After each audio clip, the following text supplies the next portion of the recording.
Thanks everybody for taking the time to join us today. As she mentioned, we're going to be taking a look at annotations today and how you can use them in your charts to kind of highlight some data. Specifically today we're going to be working in WinForms, and honestly I didn't put together a whole lot of slides for this because I really just wanted to dive into code. But before we do that, we're going to chat a little bit about what annotations are. They're basically a way of decorating your chart with a callout, be it text, image, etc.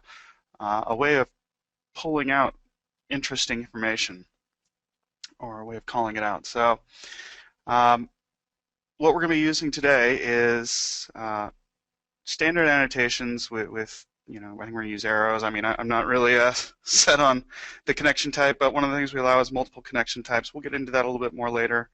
And we're going to be looking at image annotations and text annotations. So with that, let's get into some code. All right, let me go ahead and minimize that. And I have a mostly, right here I have a mostly untouched base WinForms application. There's really not much to it. I added some images just for the sake of not having to dig for them later. So we're going to go to the form here. Like I said, there's not much to it. It's pretty standard so far. Last night, in preparation for this, I decided it would be kind of interesting to take a look at some of our navigation controls for people who haven't used them. Now, I'm by no means an expert yet, but I'm getting the hang of them, and I think they're pretty cool. So we're going to use one of those for this. What I just drug on here was a layout control. And what that allows us to do is to group UI elements and reorder them, move them around, things like that.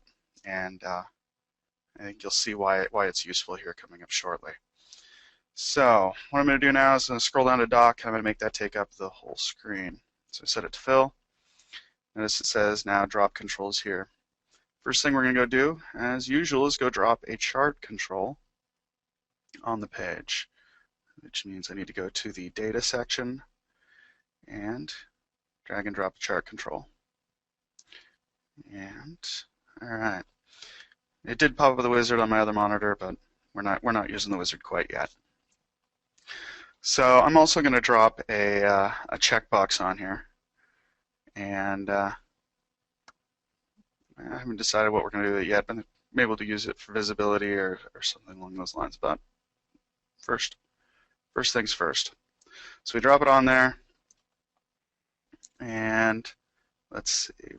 We also want to hide this text here. So when you drop things on the layout control, for some reason, I don't know why. I think it's if they already have a label, it doesn't add text. If they don't have a label, like a chart doesn't have a label, it automatically adds a chunk of text here. So I'm going to tell it to hide that. Now we have a full screen chart. We've got a check edit button up there. I'm going to throw one more thing on here, and that's going to be an actual button, because we're going to use that.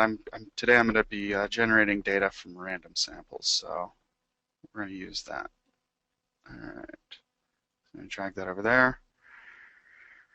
All right, so we've got a button on here. We're going to rename the text on that to shrink that. We're going to call it generate data, or how about just generate, makes sense. So call it generate. All right, so now we have our generate button, and for this, why don't we start with show annotations, and let's get to creating some data in our chart. All right. So we're going to go to the code here, and as usual, you have your initialize component, not much else. And we're going to create something here called like generate data. And we're going to use refactor there, have it stub out that method for us. All right, let's see. So as I said, we're gonna do this with random data. So create a new random object there. Oh, and before we do that, let's change the name of our chart really quick, because since I'm going to be using it a bit, we're just going to call it chart. All right. Go back to code, get rid of the object browser we don't need. All right, so there's our code. All right, now first thing we need to do, since this could potentially get called anywhere, and I'm going to be calling it from a button, we're going to check to see if our chart has series points already, or has series already, not series points, sorry. So if it's greater than 0, we're going to start the init process. We're going to create series now. As you can see, that's not picking it. IntelliSense didn't pick that up because I haven't added the namespaces for it yet. I will do that as soon as I get this line added. All right. I'm sorry, I misstated there. We're checking the series count to see if there is some series. And by default, there are 2 series assigned. We're just going to grab the first one. So this is a check to make sure we're not going to be making use of anything that isn't already been instantiated or doesn't already exist. So we're going to add the using. All right. So now we have an instance to our series. We're going to clear out any points so that we can use this generate button over and over again. And let's see. Now we're also going to actually let's just start with that. We'll generate the data first, and let's generate. Oops. Let's go with 10 points, and let's see. We're gonna create a value to store our random in. And we're gonna see the rounded value of rand dot next double, and times it by 8. Round it to 2 decimals. And we're going to add some number to it. Let's see. There we go. So that'll give us a random value. Not a big value. Should be 10 or so. Yeah. Sorry. Series point.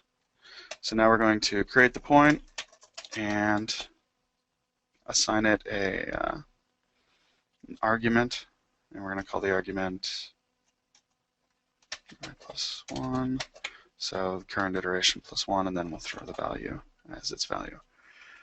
All right, why doesn't that like point? We're okay. And points dot add. So I could have done that in a single line, but that's okay. Actually, let's refactor that so that it is inline. No reason to create an unnecessary variable there. All right. So by default, this should create us a fairly simple bar chart. Let's run it and see if it looks as expected. Oh, no, it won't because I didn't call end init. Sorry. Let's stop that real quick. And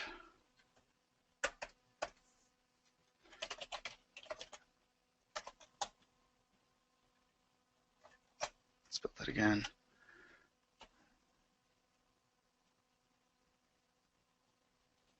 Oh, sorry, it's starting on the other screen. All right.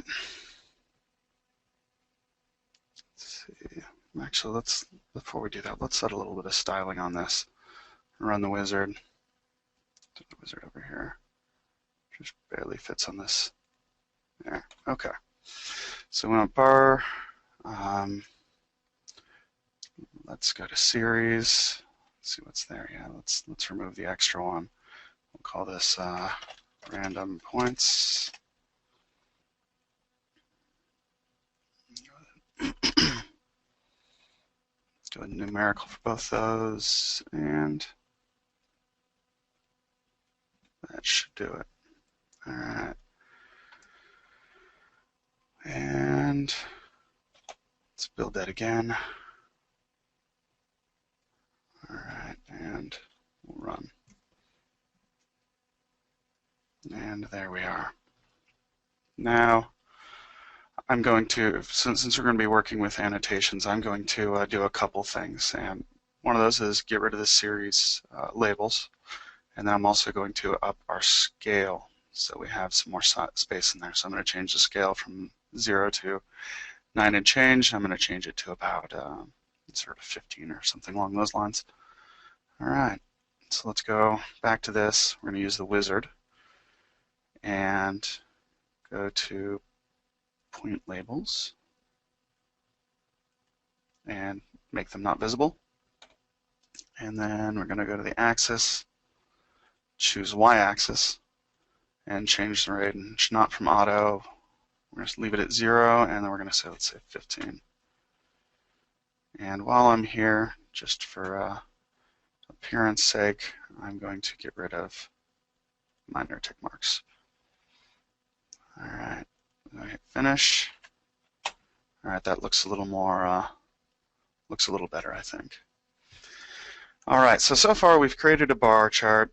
We loaded some basic random data. Now we're going to start taking advantage of some of the annotation stuff. So as I said before, I created this checkbox. We're going to change that now. We're going to call this CB show annotations. So we have something better we can name it by, and let's change the name of the button as well, and we'll call that generate points. All right, so let's wire that up first. We're going to call our generate data. Okay, and now what we're going to do is we're going to start by adding some really basic annotations. We're going to start out with text. So we're actually going to put that here before we do the end and net. And what we're going to grab is we're going to grab the high and low values of our series, and we're going to flag those.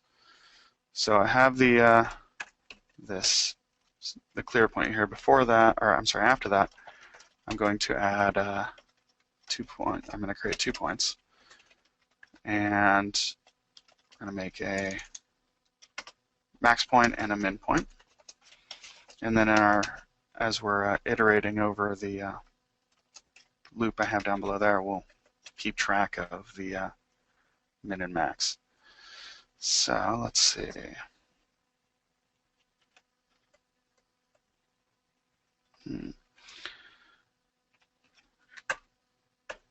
Actually, since we are storing a series point instead of series value, I'm going to break that back out. So we're going to grab that and introduce local. We should call that point. We're going to throw an if statement below that. We're going to say if max point equals null, or value is greater than max point dot value. We're going to have to grab the first value. Then max point is equal to the current point. And also, and then we're going to do the inverse. We're going to say if min point equals null, or value is less than min point dot values first item, min point equals point. All right, and then as before, we're going to add the point to the series points collection. All right, so now that we have a min and max point, we're going to add. We're going to make it so we can add an annotation to it, and we're going to do that by calling add annotation, which doesn't exist yet, and we're going to add the max point, and we're going to make that a true value, stating that this is the max, which you'll understand why later, because after we do text, we're going to spice it up a little bit and do some images. And we'll do the same thing again, annotation, and we're going to say if max point equals null, or value is less than min point dot value first item, then min point Same thing, but min point, and since it's not the max, we'll set it to false.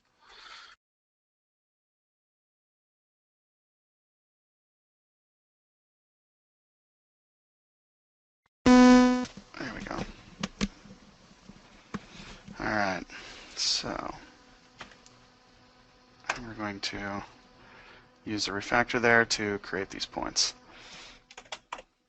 All right. Chart.annotation repository.add. So this is what we use to add a point. So before we do that, we're going to create the annotation first. By annotation, new annotation. Oops. Sorry. Annotation.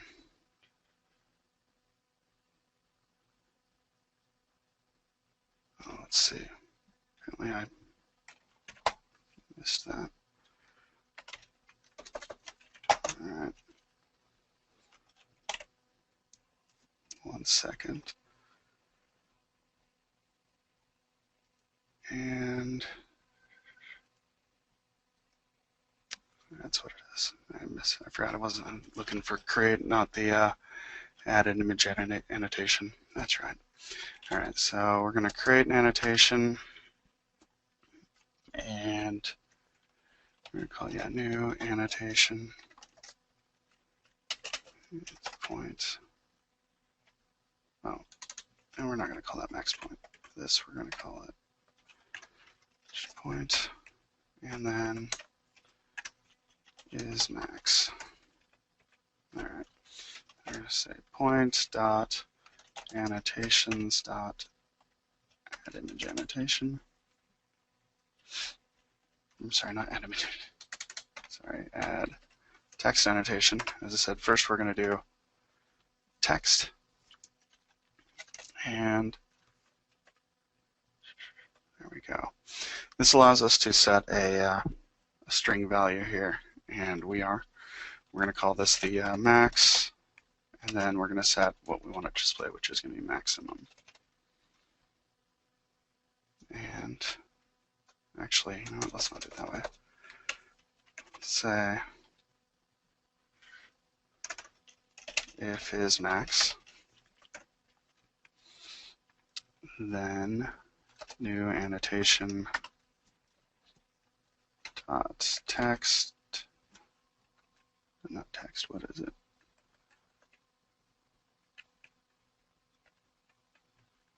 Let's see.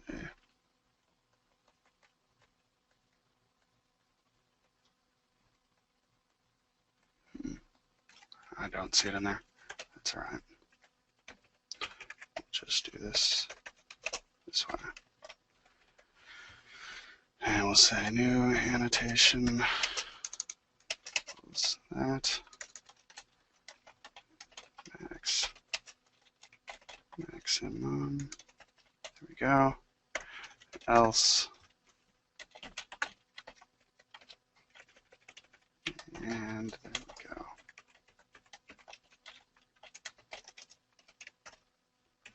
All right, so we have our annotations being created for min and max, and the last thing we need to do is add it.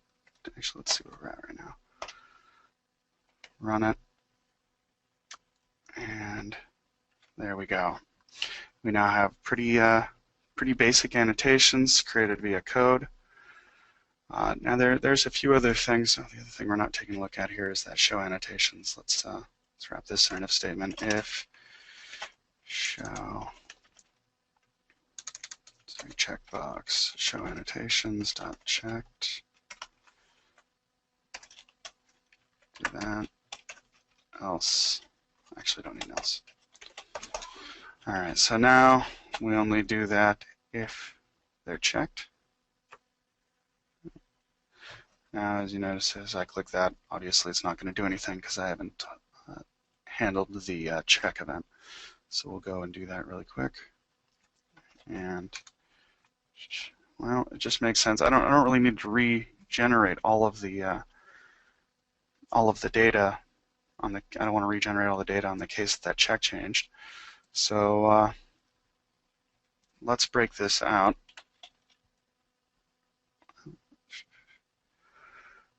Let's break that out. And if I were to break that out and add annotation again, and end up duplicating the work. So versus doing that, what we're going to do is actually look through the annotations that already exist. So we're going to do a for each, and we're going to do a for each annotation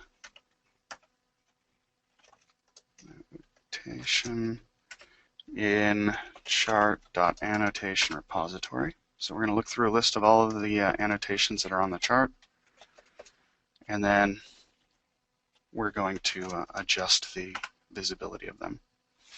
Let's see, visible. We're going to set the visible to cb show annotations dot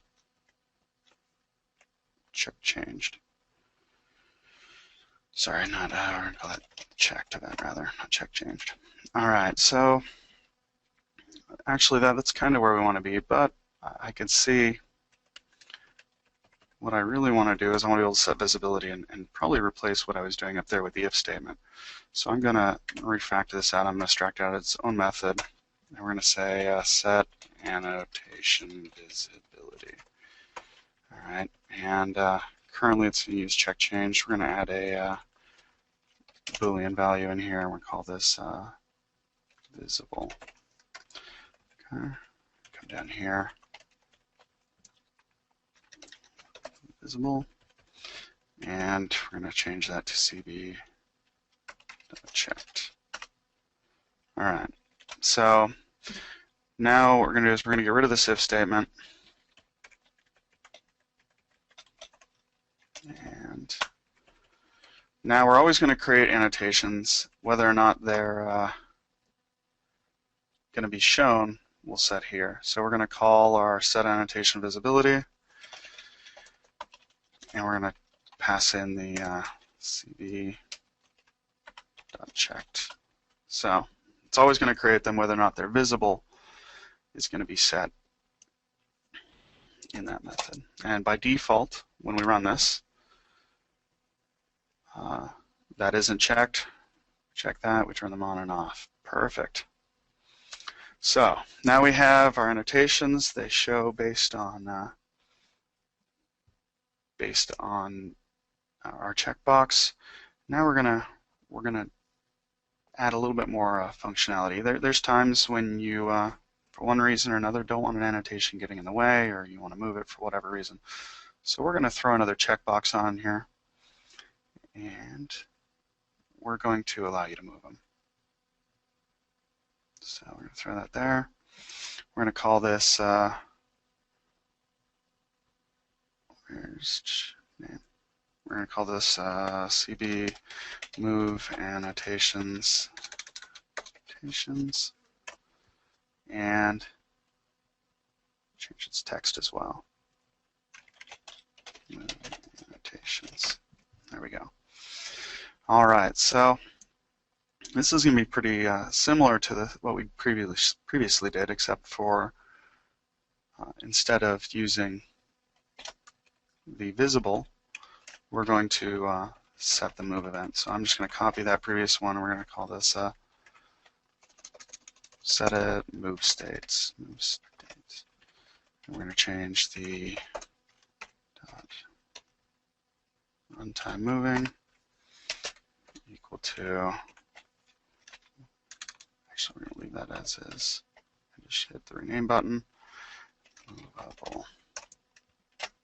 Okay. So now we've created another method, set movable.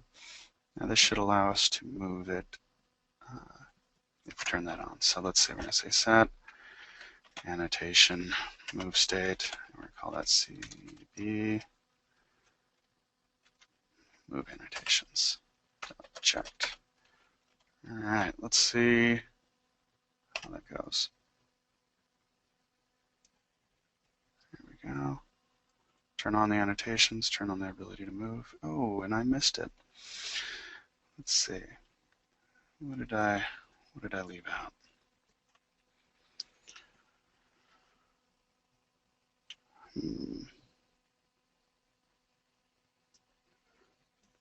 Oh.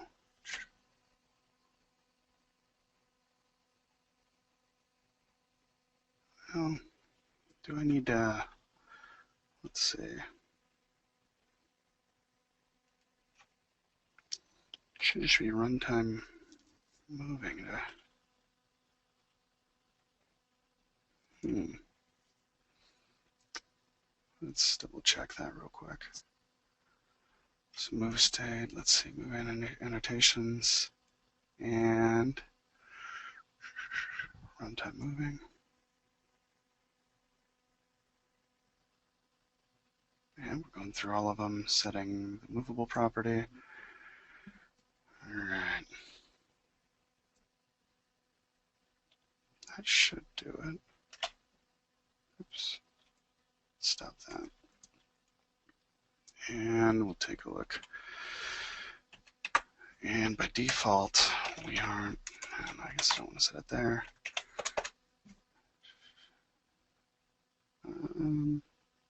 There's the annotation. Let's set them, just set that property by default. Actually, I don't think that's necessary. Build. And we'll try that one more time. Maybe I missed the build. Okay, annotations visible, not movable. Well, I'm not sure what I'm missing here. I guess we'll come back to this for now. Let's take a look and add some images. As I said before, I had when I created this, I had added a couple images, and here they are in an images folder. I have them set to embed as resources.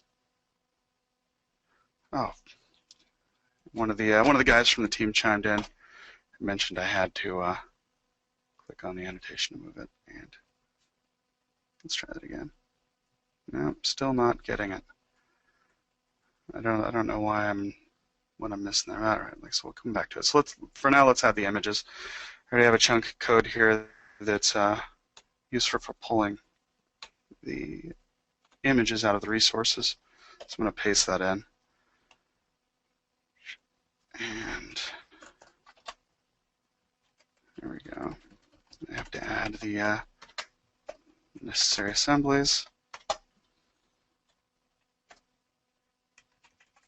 There we go. All right, so now we have a build. So we're going to add one more checkbox, and this one's going to be for use images. So go to our checkbox, and I'm going to put that right there. We're going to call this CB use images, and change the name as well. Just like before, we'll call it use images. All right. So now we have our new checkbox. Now I have to make use of it. Save that. Go back over here, and we're going to do this on visibility. Actually, first thing we'll do is on annotation create.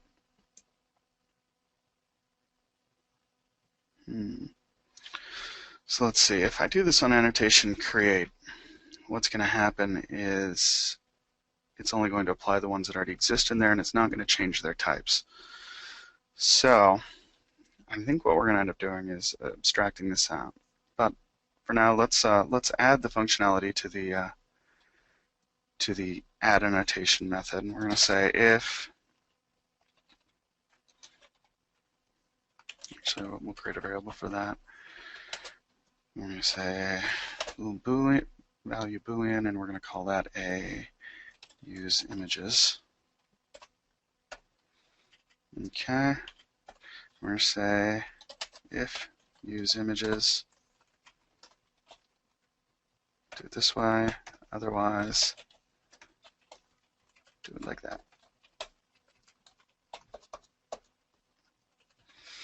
Okay. And this is mostly the same. The big difference is, actually, I'm going to move this in here now, actually.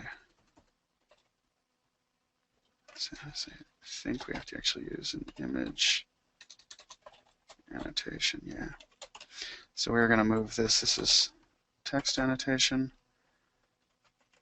We'll move it in here, and we're going to make an image annotation.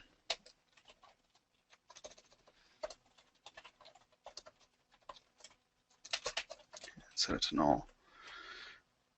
And it's pretty much the same, except it requires an image. So I don't know if you saw earlier, there is an add image annotation. And the one we're going to take, the one we're going to use, takes in a string name and then an image, which the method that I paste in returns the image from the resources. So we're going to leave max there, and we're going to call yet image. Can't remember the name of the file, but we'll grab that in a moment. Same thing, we're going to change the other one here. So we're just going to copy and paste that whole line and just change the text here. Now, let's see. This so far is only going to work with our existing images. Like I said, we'll get it to work the basic way first, and then we'll expand out and make it work in a little bit smarter method. So we need to get the file names, annotation minimum and annotation maximum. That seems pretty easy. Annotation maximum and annotation minimum. All right. So now we have our image types. Let's see. I think that should build. No, failed. What did I miss? Oh, that shouldn't be new. Should be null. There we go. All right, so previously we were calling this and passing in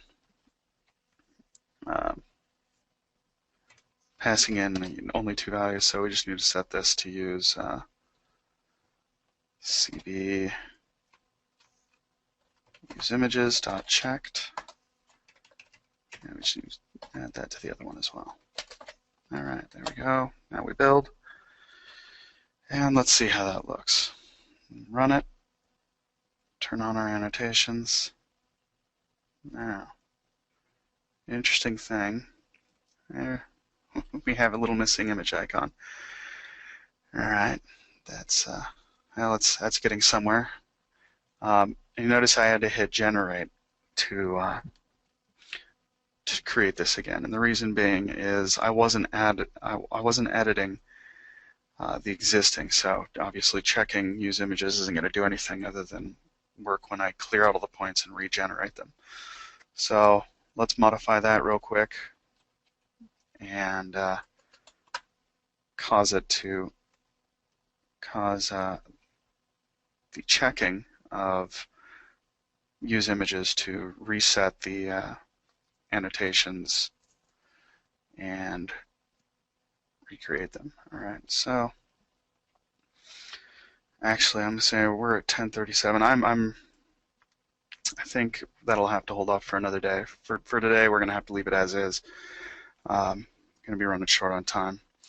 But basically, in effect, to do that, I would just end up finding the min-max point again, grabbing its annotations, clearing them, and then re-adding annotation as the type that's selected. So pretty similar to what's here, with the exception I find the min and max point again and re-add the annotation to it.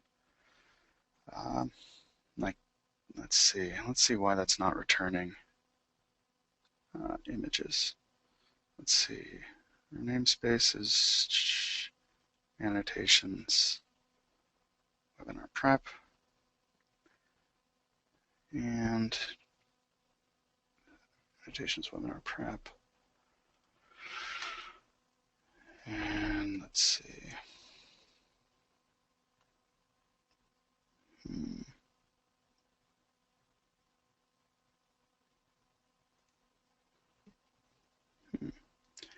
I don't see. Oh, devil's in the details.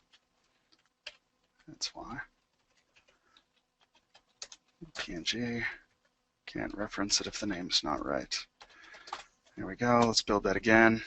See how that looks with the right images. There we go. Now it's highlighting the highest and lowest with a little image that illustrates highest and lowest.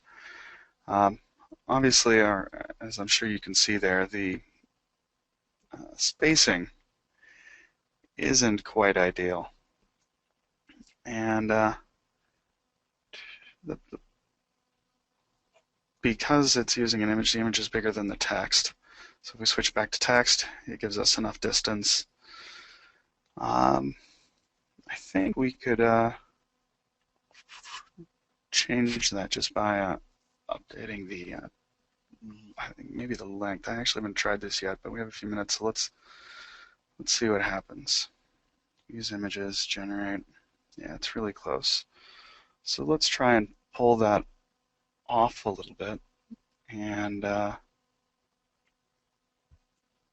see if we can get us some better distance. All right, so we're going to go to our, let's see, where's it? This will do with our annotation here. All right, so we have the annotation. Now let's see. We're going to have to throw in some curly braces.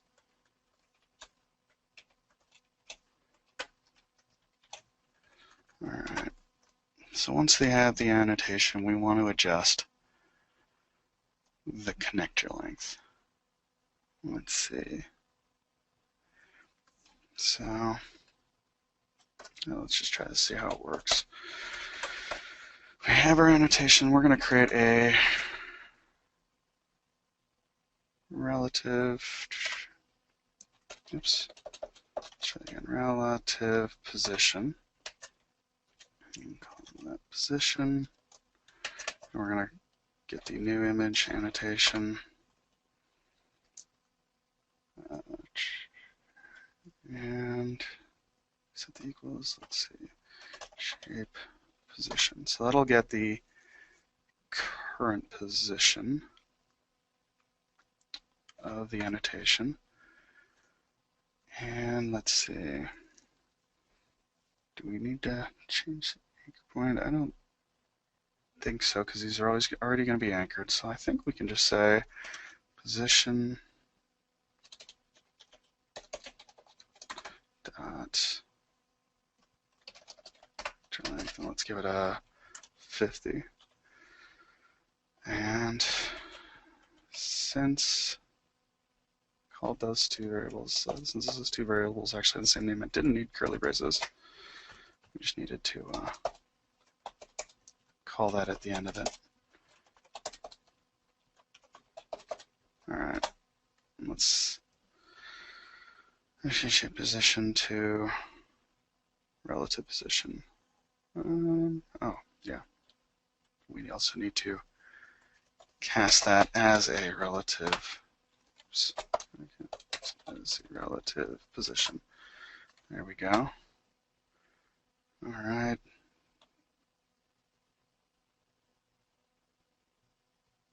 Let's see. I see we have a question. I'll expand that and take a look real quick.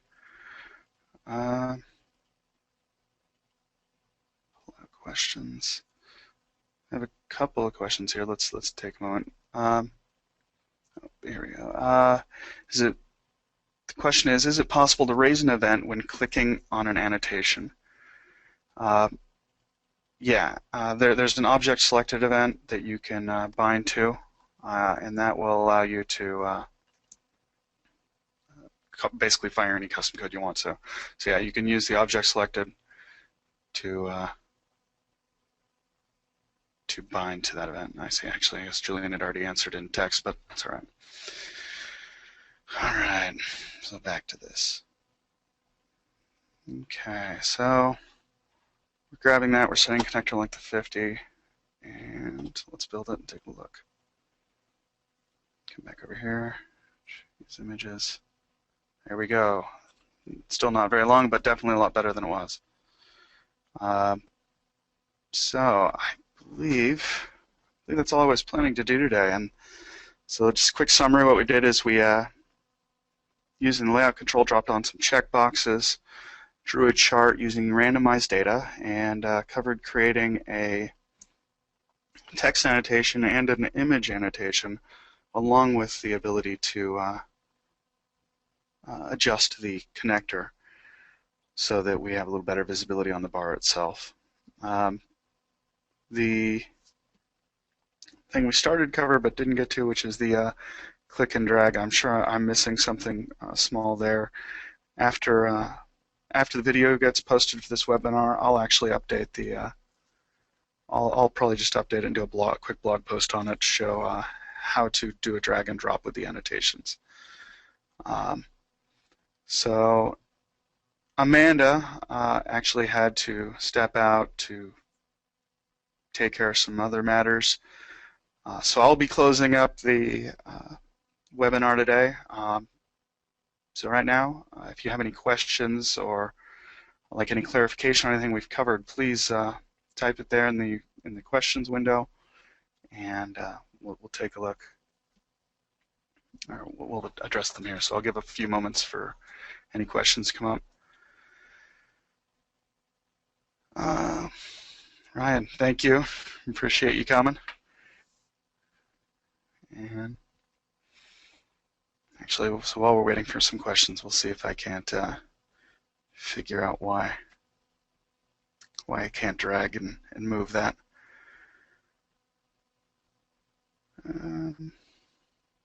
Oh, Rich, I believe you're absolutely right. Didn't set the visibility. I didn't toggle the visibility. It's the little things. So, didn't set an event on the CB Move Annotations checkbox. Figured it would be something simple. Let's see. So now we call the set annotation move state to CB Move Annotations.checked. Let's see if that does the trick. All right. Drag that over there. Nope, still. Oh, move. That might help. There we go. And because they're anchored on the points themselves, we can move this where we want. Thanks very much for that, Rich. It's the little stuff. I appreciate it. All right, and we have another question. The question is, when do you expect annotation overlap resolution to be released? You know, Lawrence, that is a great question.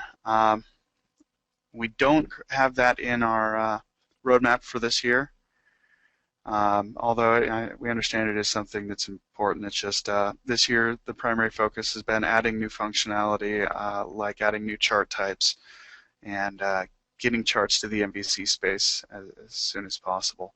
So I mean, we had a lot of big things on our plate, and it just didn't make the cut for this year. You know, there are some. I'd imagine we could probably do something to. I don't know. I might have an idea to get around that as an interim workaround solution. I'll see what I can come up with on it. Keep an eye on my blog. If I can come up with something, I'll post the result up there, and I'll do it as a blog post. And let's see. Do you have any other questions? Hey, I'm so happy that tracking works. Excellent. Also, other things, I guess some other things to point out that are supported by the annotations is we also allow the resizing and rotating of, so you can make that bigger or smaller, or as Ryan was asking, you know, click functionality. if these were data points that say led to other, other charts or other forms in your application, you could also use the object selected event to trigger firing a new form or doing some sort of behavior, triggering some sort of behavior. So I mean, they're pretty flexible in terms of what you have or what you could do with them. But I'm going to say just out of the out of the box functionality, resizing, dragging, rotating covers a lot of stuff. That combined with the selected option, I mean, really as much as you can imagine, you get done with it. So I don't see any new questions. Again, I appreciate everybody taking the time. Oh, can the user resize or rotate the annotation during runtime? The answer is yeah. And actually, we'll just since we got it here, what we'll do is we'll just we'll add it to our images here, and we'll say runtime. So there we go. We have a runtime anchoring, so you can adjust your anchors. Moving, resizing, we'll set that to true. And what was the other? Rotating. We'll turn on both of those. Runtime rotation equals true. It's really as simple as flipping that switch. We'll come back over here, run it, turn on images, generate. So now when I select it, I get all the stuff everybody's probably used to. Resizing, as big or small as you want. The green one up here is for rotations. Yeah. So there we go. I mean, it's easy setting a couple Boolean values, and yeah, allows you quite a bit of flexibility. And like I said, you have the option of using images or text. And I don't think there's any way yet to combine images and text, but again, if we can, maybe I'll do a blog post on that. That'd be interesting to see if there's any way to make that happen. I actually didn't dig into it for this webinar, but it might be interesting. So again, everybody, I do appreciate you taking the time to come and join me. Keep an eye on my blog for more things in regards to this. And I guess I'll see you all next time. We don't have another webinar for charts set up yet, but we probably will be setting that up here in the next week or so. So keep an eye on DevExpress/webinars to keep track of all the things we have coming up. Again, I'll talk to you guys. Talk to you guys later. Have a good day, and thanks for joining. Bye-bye.